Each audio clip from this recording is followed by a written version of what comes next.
بسم اللہ الرحمن الرحیم۔ وقار جاگو عوام پارٹی یوٹیوب چینل۔ آج میرے دو موضوعات ہیں۔ ایک موضوع تو ہے مصطفیٰ کمال صاحب کی سیاست۔ مصطفیٰ کمال صاحب کی سیاست جو ہے وہ عجیب و غریب ہے، اس کے بارے میں گفتگو کروں گا، اور ساتھ میں جماعت اسلامی کی کراچی کے اندر سیاست، اس کے بارے میں بھی آپ سے بات کروں گا۔ جہاں تک تعلق ہے مصطفیٰ کمال صاحب کی سیاست کا، تو مصطفیٰ کمال صاحب ایک لاابالی طبیعت کے سیاستدان ثابت ہوئے ہیں۔ پہلے انہوں نے جلد بازی کے اندر پی ایس پی بنانے کا اعلان کر دیا، اور اس کے بعد پی ایس پی کے اندر جس پراسرار انداز میں ایم کیو ایم کے ایم این ایز اور ایم پی ایز کو شامل کرایا گیا، یہ پراسرار انداز سب پر عیاں ہو گیا، اور کون شمولیت کروا رہا تھا یہ بات پوری مہاجر قوم کو پتہ چل گئی، اور اس کا نتیجہ یہ نکلا کہ مصطفیٰ کمال کی پارٹی جو ہے وہ ابتدا ہی میں ایک ڈمی پارٹی کا تاثر ابھار بیٹھی۔ مصطفیٰ کمال صاحب نے دوسری غلطی یہ کری کہ صرف اپنی پارٹی کو کراچی کی حد تک محدود رکھا۔ کراچی سے باہر نکلنے کی بالکل بھی قطعاً انہوں نے کوشش نہیں کی، حالانکہ ان کا ایسا امیج تھا کہ وہ اگر آل پاکستان راؤنڈ کرتے، تھوڑی توجہ کراچی سے باہر بھی دیتے، پورے پاکستان میں توجہ دیتے، تو پاک سرزمین پارٹی کو کچھ نہ کچھ تھوڑا بہت جو ہے وہ بنانے میں وہ کامیاب ہو جاتے۔ لیکن انہوں نے کوئی خاص کوشش نہیں کی، محض ایم کیو ایم کے بندوں کو جو ہے وہ ٹارگٹ کرنے کی حد تک پی ایس پی کو رکھا، اور اس کے بعد پھر جلد بازی میں انہوں نے جو ہے وہ P S P M Q M کے اندر ضم کر دی افسر شاہی کے پلان کے تحت۔ یہ ان کی اس سے بھی بڑی غلطی تھی۔ بھلے وہ الیکشن لڑتے پی ایس پی کے پلیٹ فارم سے، تھوڑے تھوڑے ووٹ لے کے بھلے ان کے سارے امیدوار ہار جاتے، وہ خود بھی ہار جاتے، لیکن بہرحال ان کی پارٹی قائم ہو جاتی، قائم دائم رہتی، چھوٹی پارٹی بنتی، لیکن اس کا کوئی نہ کوئی مستقبل ہوتا۔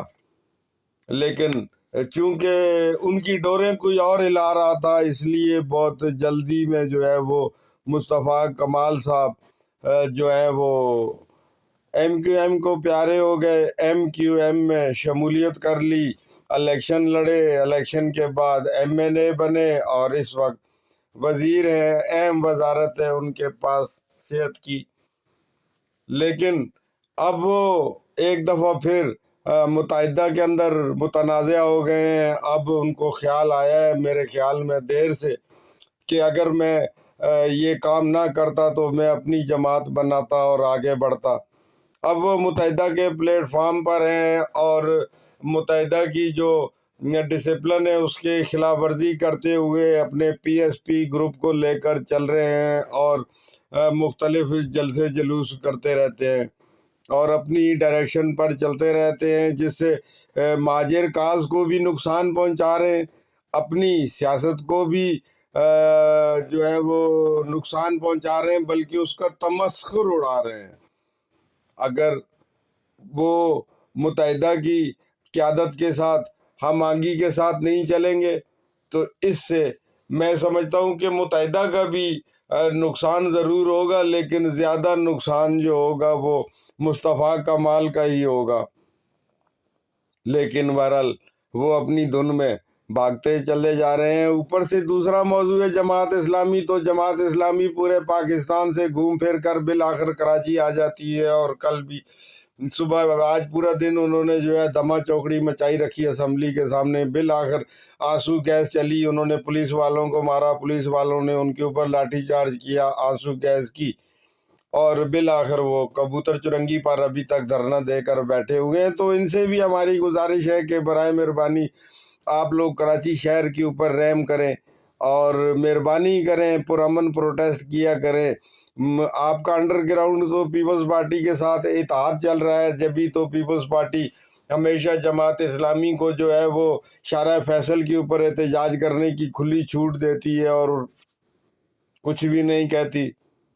یہ بھی ایک عجیب منطق ہے، جب وہ شارع فیصل پہ احتجاج کرتے ہیں تو پیپلز پارٹی ان کو کچھ نہیں کہتی، جب اسمبلی کے سامنے احتجاج کرتی ہے تو ڈنڈے مارتی ہے۔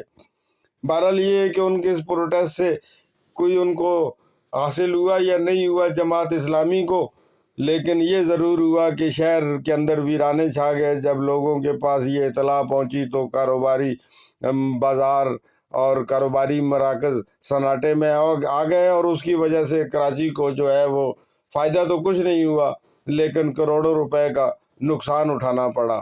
افسوس، صد افسوس، جماعت اسلامی کو چاہیے کہ وہ اپنی سیاست کو کچھ واجبی شکل میں نہ چلائے، عارضی سیاست مت کریں، مستقل سیاست کریں، اور خواہ مخواہ میں آئے روز کراچی شہر کے اندر تماشا مت لگائیں۔ پاکستان کے دوسرے صوبوں میں بھی ذرا مہربانی کر کے کوئی رونق لگایا کریں۔ پاکستان زندہ باد۔